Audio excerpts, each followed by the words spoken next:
Okay, doing a quick video as we've had a few comments now. This is the top end of our van that we drive along, and our GoPro is attached on the driver's side right there,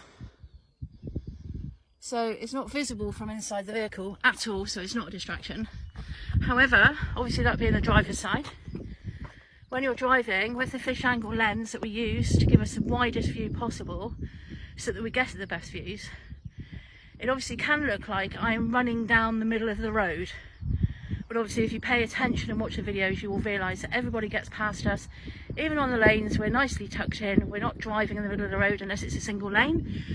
And we just have the camera at an angle to get the best views. So as it continued from the video just now, this is our GoPro in place on the front of the vehicle. I'm going to stand right back so you can see the angle of the camera. It's not a distraction, it's on the outside of the vehicle. We're not driving down the middle of the road, it's just the way the camera is placed. You can even see the way it films is over the line. So there you go.